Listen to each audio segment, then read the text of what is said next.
Hello students, welcome back to my channel. Vishal Gupta आपका teacher. कैसे हो आप सब स्टूडेंट्स? इस वीडियो में मैं आपको 100 MCQs कराने जा रहा हूं अकाउंटेंसी ऑफ क्लास 12 की जो हमारी तीसरी बुक है, वो बुक का नाम है एनालिसिस ऑफ फाइनेंशियल स्टेटमेंट्स। ठीक है बच्चों, तो इसके जितने भी 4 चैप्टर है, financial statement of a company, analysis of financial statements, तीसरा रेशो एनालिसिस, और चौथा जो हमारा है चैप्टर कैश फ्लो स्टेटमेंट। तो इन चारों चैप्टर्स के मैं आपको MCQs कराऊंगा। चैप्टर वाइज स्टार्ट करते हैं। सबसे पहले चैप्टर नंबर 1 की बात करते हैं। चैप्टर नंबर 1 है financial statements of a company.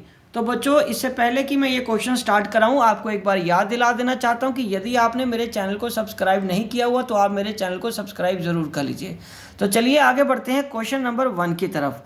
Question number 1 है चैप्टर नंबर 1 से, विच of the following is not the limitation of financial statements. कौन सी लिमिटेशन नहीं है? पहला है बेटा इग्नोर्स क्वालिटेटिव एस्पेक्ट्स, दूसरा है पर्सनल बायस, तीसरा है इग्नोर्स प्राइस लेवल चेंजेस, और चौथा है provide information about profitability of the business.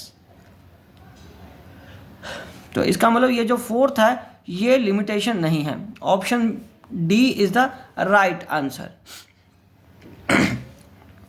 ठीक है बच्चों, तो चलो अब हम आगे बढ़ते हैं क्वेश्चन नंबर 2 की तरफ। The balance sheet shows the financial position of an enterprise.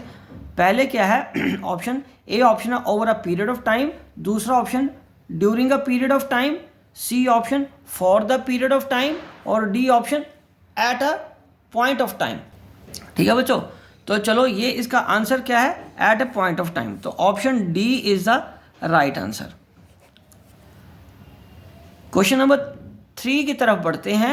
The financial statements of a business enterprise include balance sheet, B option statement of profit and loss, C option cash flow statement, and fourth option all of the above. तो all of the above option जो हमारा D है is the right answer.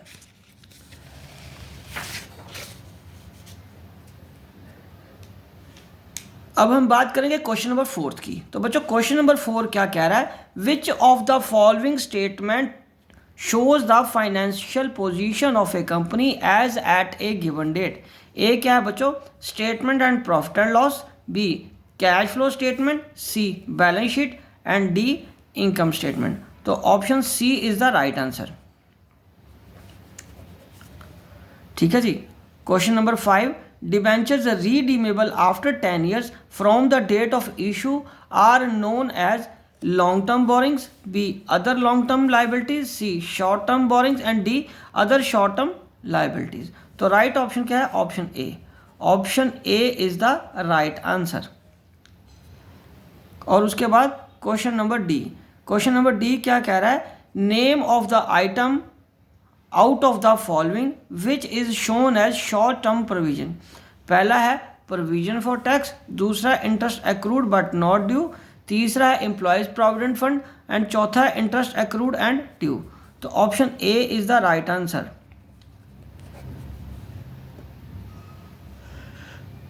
तो next question है बच्चे question number 7। Question number 7 क्या है?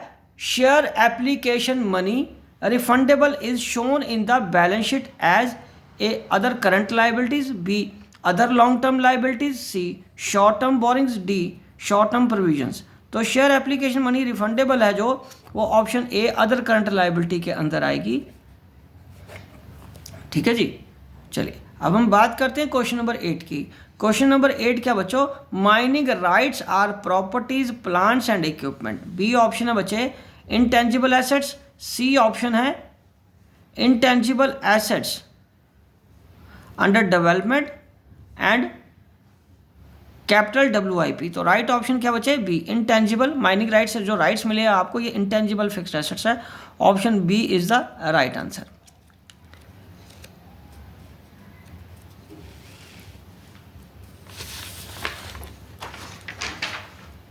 Next question बचे question number 9। Calls in advance and interest payable thereon is shown in the balance sheet as shareholder fund, other non-current liabilities, C other current liabilities, and D trade payables। तो option C is the right answer. Option C जो है बच्चों वो right answer है।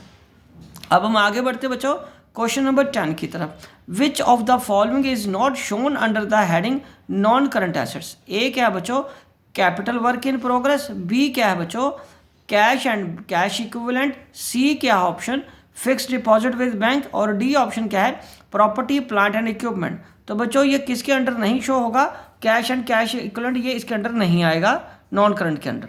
तो option B is the right answer. अब हम बात करते हैं क्वेश्चन नंबर 11 की। Premium on redemption of debenture is shown in the balance sheet as A long term borrowings, B short term borrowing, C other long term liabilities and D short term provisions. तो right option क्या बचे, C. Option C is the right answer. Okay बच्चों, चलो अब हम आगे बढ़ते हैं बच्चों क्वेश्चन नंबर 12 की तरफ। Loose tools appears in the company's balance sheet under the head, किस सब हेड के अंदर आएगा, हेड या सब हेड के under, inventory, non current assets, C option other current assets and D option stores and spare parts. तो option A is the right answer.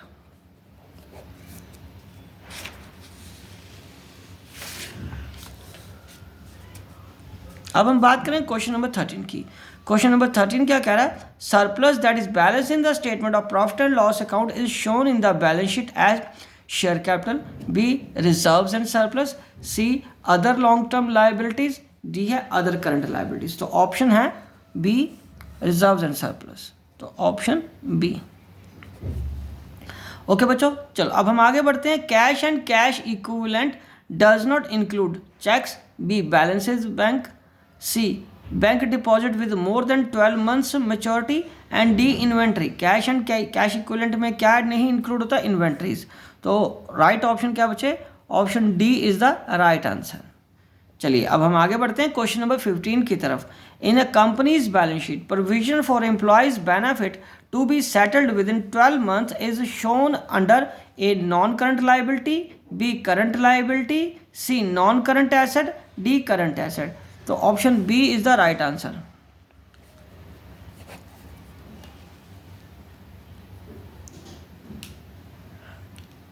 अब हम आगे बढ़ते हैं बच्चों क्वेश्चन नंबर 16 की तरफ। Calls in advance is shown in the company's balance sheet under the head A non current asset, B current liabilities, C share holders fund and D non current liabilities. तो right option option B. Option B is the right answer. चलो बच्चों अब हम आगे बढ़ते हैं question number 17 की तरफ। क्वेश्चन नंबर 17 क्या कह रहा है, as per schedule 3 part 1 of the Companies Act 2013 unpaid dividend will be presented under the companies under which of the following head sub head in the balance sheet of the company, A reserves and surplus, B current liabilities, C contingent liabilities and D share holders fund. तो right option B. Option B is the right answer. आगे बच्चों question number है 18। Question number 18 क्या कह रहा है, claims against the company not acknowledged as debts is shown as A capital commitment, B non current liabilities, C current liabilities and D contingent liability. तो claim against company not acknowledged, तो option D is the right answer.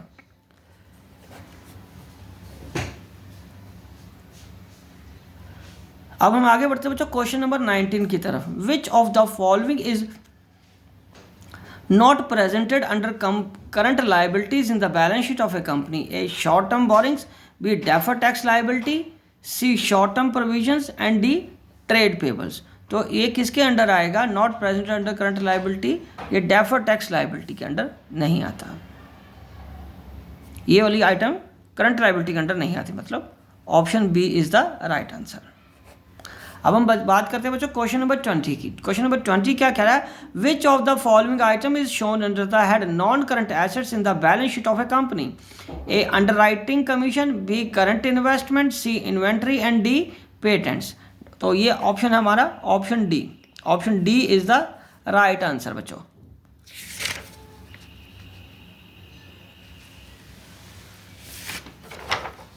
अब हम बात करेंगे question number 21 की। तो बच्चों question number 21 क्या कह रहा है, which of the following is not limitation of the financial statements, A historical record, B timeliness, C affected by estimate and D different accounting policies. तो टाइमलीनेस तो ये फ़ायदा होता है option B is the right answer कि ये limitation नहीं है। अब question number 22, who from the following is not external users? A share holder, B management, C banks and D creditors. तो option B is the right answer.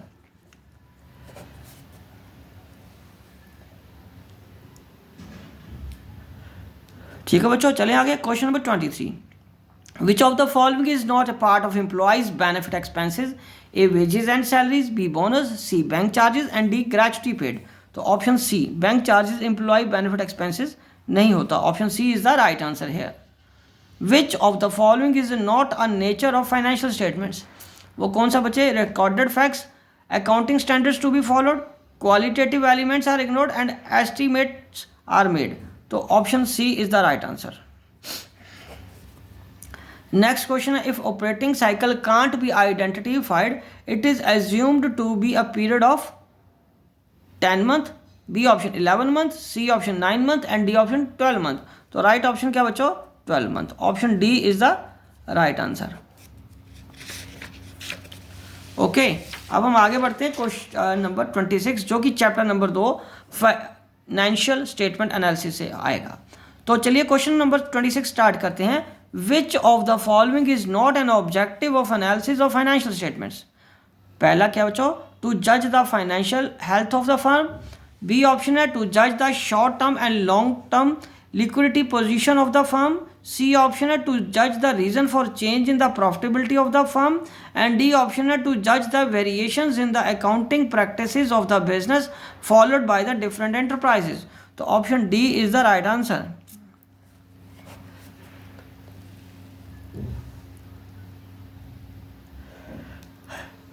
तो question number 27 क्या कह रहा है? From financial statement analysis the creditors are interested to know A liquidity, B profit, C efficiency and D share capital. तो option A is the right answer. Question number 28 question number क्या कह रहा है? Which analysis is considered as dynamic? A horizontal analysis, B vertical analysis, C internal analysis and D external analysis. Option A is the right answer. Question number 29. While preparing cash flow, we classify the activities. Which of the following is not an activity? Operating activity, B investing activity, C cash and cash equivalent and D financing activity.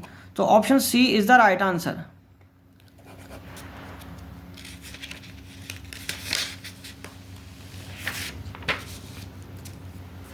Question number 30 की बात करेंगे। Creditors और suppliers are interested to know the profitability of the firm in relation to turnover, B option है profitability of the firm in relation to the investment, C option है short term solvency and D option है effective utilization of the firm's resources. तो option C is the right answer. ठीक है बच्चों, तो चलो अब हम आगे बढ़ते हैं क्वेश्चन नंबर 31 की तरफ। क्वेश्चन नंबर 31 क्या कह रहा है? Comparison of the values of one period with those of another period for the same firm is known as intra firm comparison, B inter firm comparison, C pattern comparison and D trend comparison. तो इसको क्या बोलेंगे? Intra firm. Option A is the right answer. Question number 32 क्या कह रहा है? Which of the following is not limitation of the financial statement analysis? तो इसमें ए is affected by the personal bias, B option inter firm comparative study possible, C lack of qualitative analysis and D ignores price level changes. तो B option is the right answer, ये limitation नहीं है। Question number 33 क्या कह रहा है? Which of the following is not a limitation of analysis of financial statements? A window dressing, B price level changes ignored, C subjectivity, D intra firm comparison possible. Option D.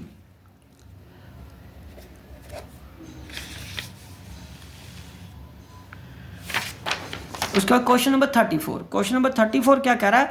Analysis of financial statement is significant for A management, B creditors, C employees या D all of these. तो option D is the right answer, सभी के लिए ये important है। Question number 35 financial analysis can be use for A security analysis, B credit analysis, C dividend analysis, D all of these. तो option D is the right answer. ठीक है बच्चों, अब question number 36।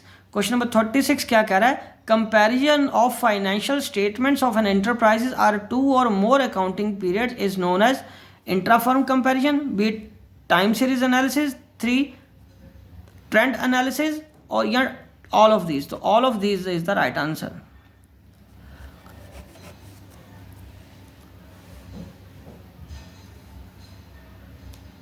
Question number 37. Debt analysis is done by the firm, the lending firm, the government, the investors.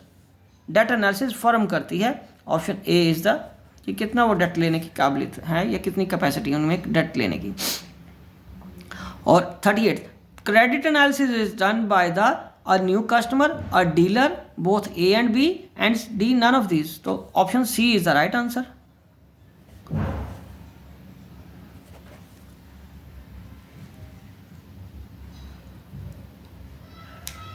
Internal analysis is done by a management, B owners, C employees, and D trade unions. तो option A is the right answer. Option A is the right answer. Okay बच्चों, चलो अब हम आगे बढ़ते हैं question number 40 की तरफ। 40 क्वेश्चन नंबर क्या कह रहा है? Financial analysis can be used for security analysis, B credit analysis, C dividend decision, and D all of these. तो option D is the right answer. चलो बच्चों, अब हम बढ़ते हैं चैप्टर नंबर 3 की तरफ, अकाउंटिंग रेशो। ठीक है जी, इसका क्वेश्चन नंबर 41 पहले स्टार्ट करते हैं। Ratio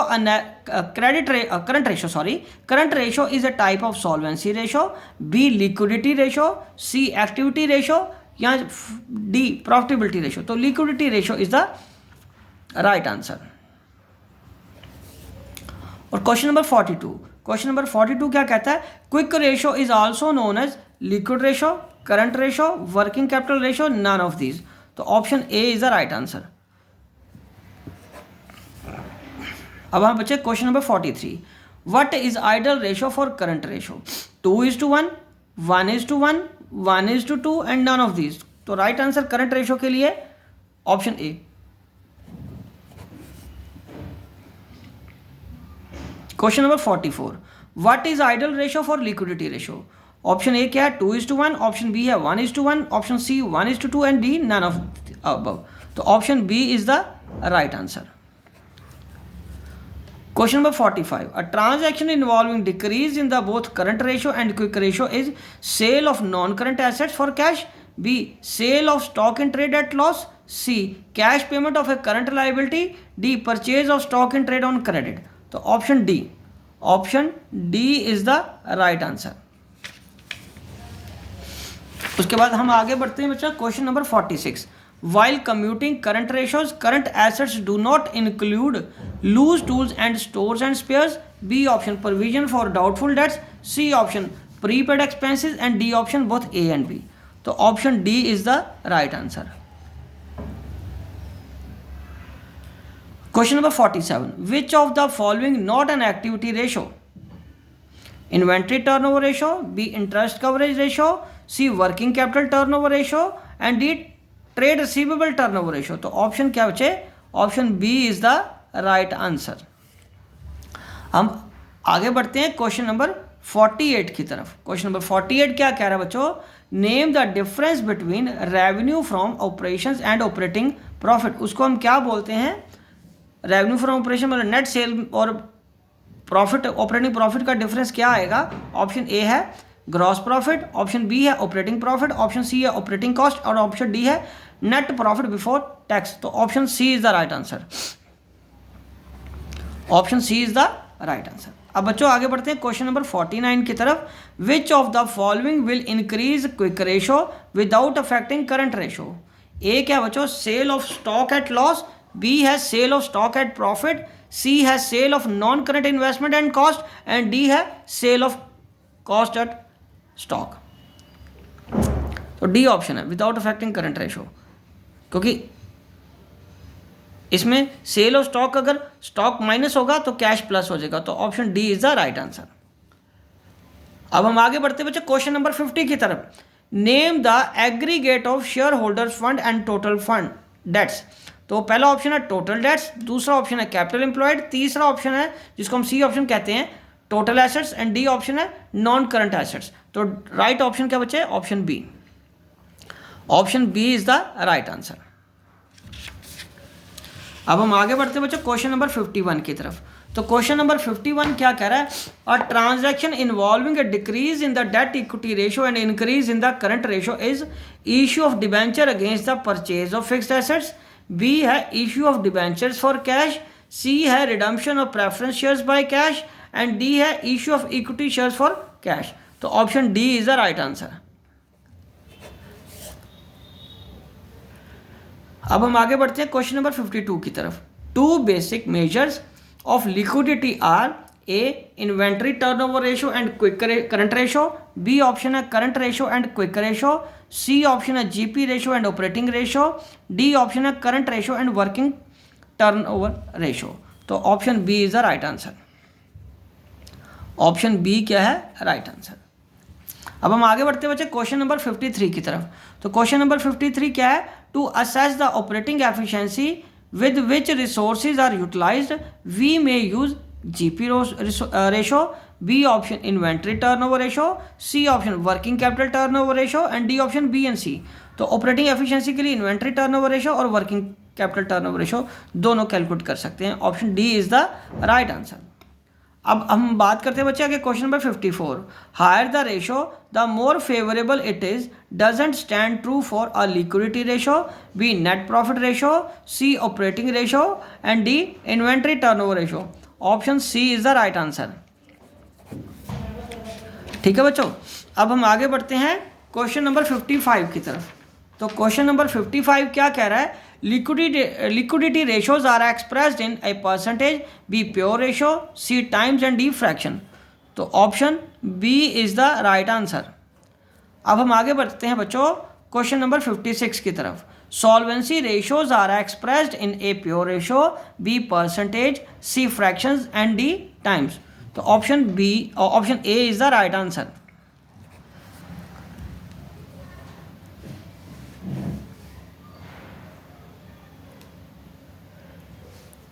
Question number 57. Activities ratios are expressed in a percentage, B times, C pure ratio and D both A and B। तो वो टाइम्स में एक्सप्रेस की जाती हैं। Option B is the right answer. चलिए अब हम आगे बढ़ते हैं बच्चे क्वेश्चन नंबर 58 की तरफ। Profitability ratios are expressed in the times, percentage, C option both A and B, and D option pure. तो प्रॉफिटेबिलिटी रेशियो परसेंटेज में आती हैं, कैलकुलेट की जाती हैं। ठीक है जी। अब हम आगे बढ़ते हैं बच्चे 59 question number 59। ROI is evaluated to check the liquidity only, B overall performance, C both A and B, and D none of these. तो ये ऑप्शन बी।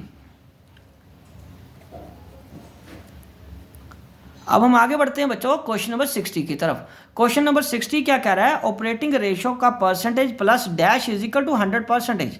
ठीक है जी। तो क्या ऑपरेटिंग प्रॉफिट आता है, क्या जीपी परसेंटेज आता है, एनपी का परसेंटेज आता है और ऑपरेटिंग कॉस्ट परसेंटेज आता है। तो इसमें राइट ऑप्शन है ए। ऑप्शन ए इसमें आ जाएगा। ऑपरेटिंग प्रॉफिट परसेंटेज और ऑपरेटिंग रेशियो का परसेंटेज मिला के 100% बनता है। उसके बाद हम बात करते हैं trade receivables includes debtors only, B creditors only, C bill receivable only, and D debtors and bill receivable। तो ट्रेड रिसीवेबल में क्या क्या आता है? डेटर्स एंड बिल रिसीवेबल दोनों आते हैं। तो question option number B is the D is the right answer. आगे बच्चों question number 62। Provision for doubtful debts is to be deducted from trade receivable in case of trade receivable turnover ratio true है, B false है, C can't say, and D depend upon situation. Provision for doubtful debts is deducted from trade receivable. Yes, trade receivable में से minus करते हैं? No, इसमें minus नहीं करते। Option B is the right answer.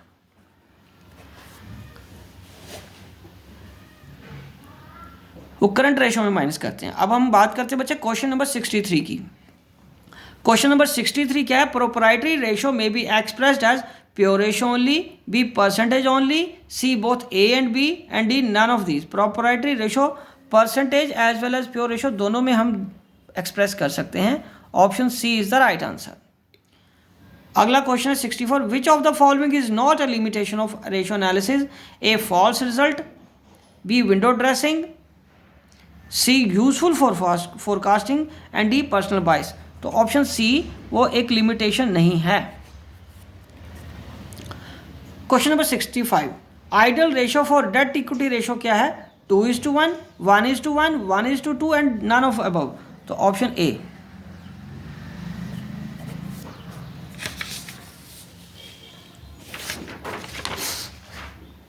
Question number 66, which of the following is not correct? A equity is equal to capital employed plus debt, B equity is equal to share capital plus reserves and surplus, C debt is equal to long term borrowing plus long term provisions and D working capital is equal to current assets minus current liabilities.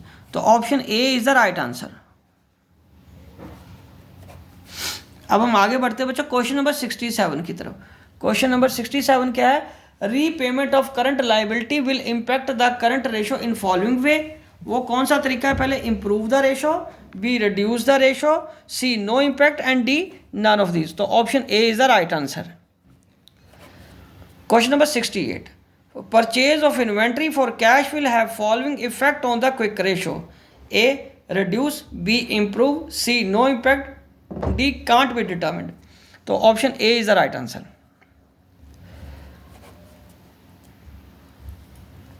उसके बाद हम बात करेंगे question number 69 की। Redemption of debentures for cash will have the following effect? A no impact, B improve, C reduce, D can't be determined. तो option A is the right answer. Question number 70, question number 70 है which is the correct formula of the operations ratio? Operating ratio भी हम कह सकते, operating ratio, ठीक है, from the given option. Operating cost upon revenue from operation, B option है revenue from operation upon operating cost into 100, C option है cost operating cost upon cost of revenue from operation into 100 and D option है gross profit upon revenue from operation into 100। तो option A is the right answer. ठीक है बच्चों, चलो अब हम आगे बढ़ते हैं क्वेश्चन नंबर 71 की तरफ। तो क्वेश्चन नंबर 71 जहाँ से स्टार्ट होता है वहाँ हमारा कैश फ्लो चैप्टर भी स्टार्ट हो जाता है। तो ये chapter number 4 cash flow statement से रिलेटेड है 71 क्वेश्चन। हालांकि पेपर में आपको ये नहीं पता होगा कि किस चैप्टर से है, लेकिन मैं आपकी रिवीजन करा रहा हूँ इसलिए आपको बता रहा हूँ कि चैप्टर नंबर 4 से है। चलिए अब हम बात करते हैं क्वेश्चन नंबर 71 की।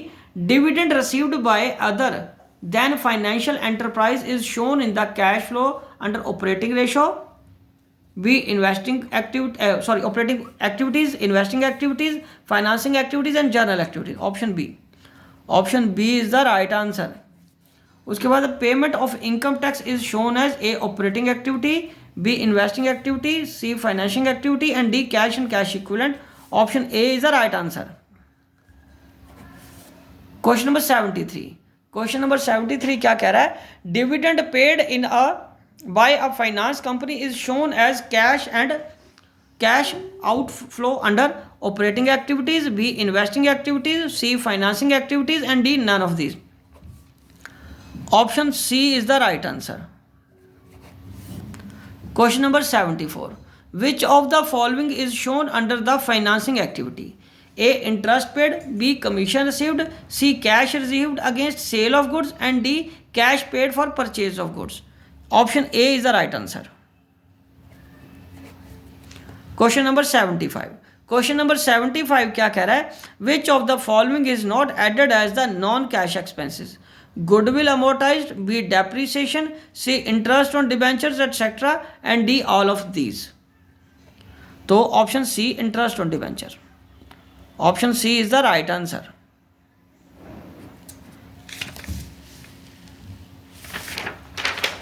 ठीक है बच्चे, देख लिया आपने question number 75 properly?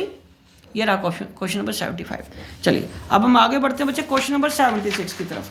Question number 76 क्या कह रहा है?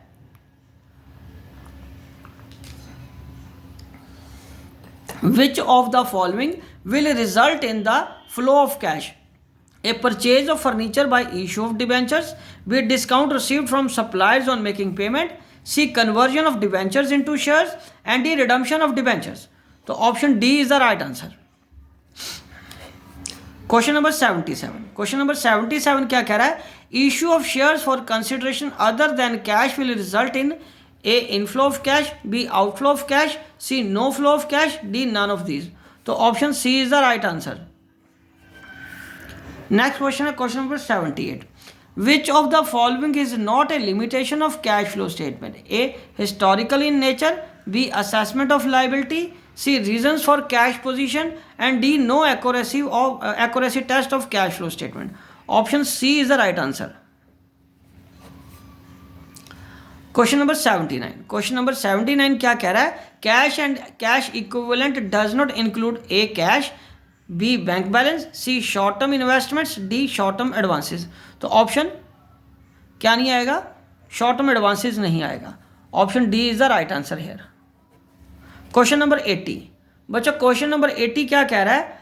Angel limited a stock in broker purchase 5000 shares of Tata housing limited. It is operating activity, B investing activity, C financing activity, and D general activity. बच्चों ये ऑपरेटिंग है क्योंकि वो stock broker है, उसका तो काम ही यही होता है शेयर को खरीदना या बेचना, तो ये उसके बिजनेस से रिलेटेड है।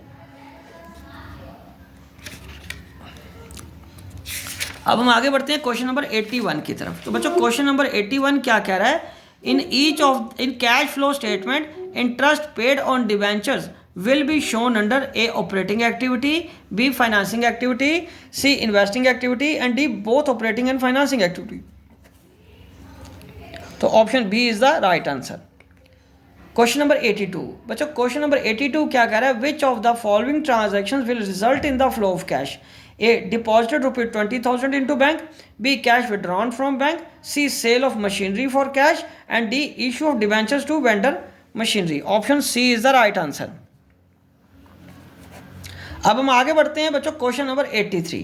Under cash flow from operating activities incorporates are cash received from customer, B paid to supplier, C paid operating cost, and D all of the above. Option D is the right answer.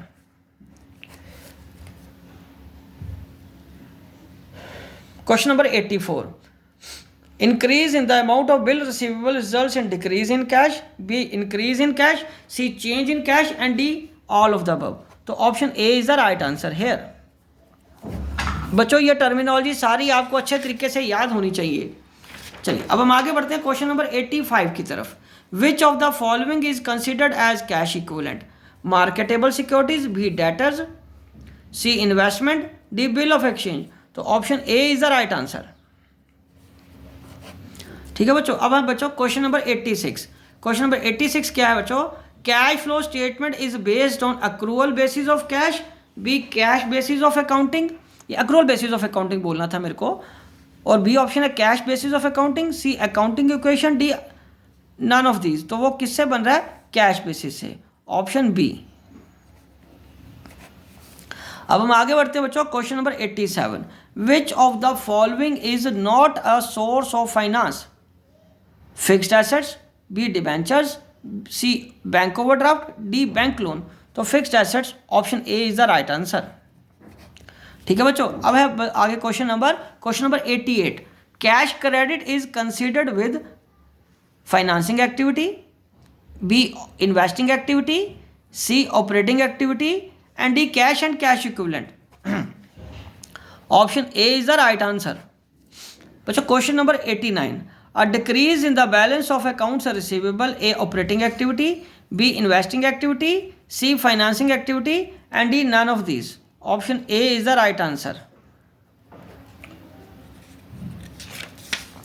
अब हम आगे बढ़ेंगे question number 90 की तरफ।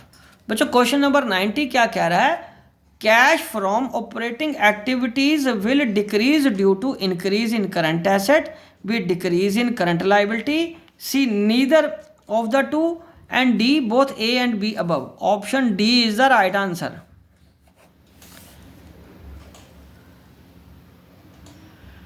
आगे बच्चों बात करते हैं क्वेश्चन नंबर 91। क्वेश्चन नंबर 91 क्या कह रहा है? An example of cash flow from financing activity is credit revenue from operation, B cash receipt from issue of shares, C sale of investment, and D interest received. Option B is the right answer. So question number 92. Cash flow statement is prepared from a balance sheet, B profit and loss account, C additional information, and D all of these. So option D is the right answer. Question number 93. Cash flow statement is related to accounting standard 3, B accounting standard 6, C accounting standard 9, and D accounting standard 12. Option A is the right answer. बच्चों आगे है question number 94. Cash flow statement is prepared for financial planning of long range, medium range, short range and very long range. Option C is the right answer. चलिए बच्चों अब question number 95 की बात करते हैं. Preparation of cash flow is mandatory, B recommendatory, C required under the Companies Act, and D none of these. Option C is the right answer. Question number 96. Income tax refund is a case of source, B application, C both A and B, D none of these. Option A is the right answer. Question number 97. Cash flow is prepared by using A direct method, B indirect method, C both A and B, and D none of these. So option C is the right answer. Question number 98. Buyback of shares is an extraordinary item for A operating activity, B investing activity, C financing activity, D cash and cash equivalent. Option C is the right answer. Question number 99. A redemption of debentures results into source of fund, B application of fund, C no flow of fund, D no flow of cash. तो option B is the right answer. ठीक है बच्चों. तो अब last question.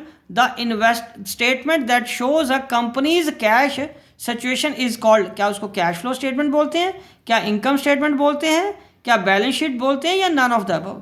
तो right option no doubt is A. Option A क्या है हमारा, कैश फ्लो स्टेटमेंट को ही तो बोलते हैं हम कैश सिचुएशन प्रेजेंट करने के लिए यही बनाया जाता है.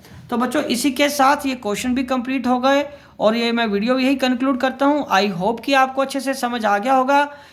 आप इसी तरह मेरे चैनल को सब्सक्राइब करके वीडियोस देख के अपना कोर्स भी कंप्लीट कर लीजिए और रिवीजन भी मेरे साथ ही कर लेना.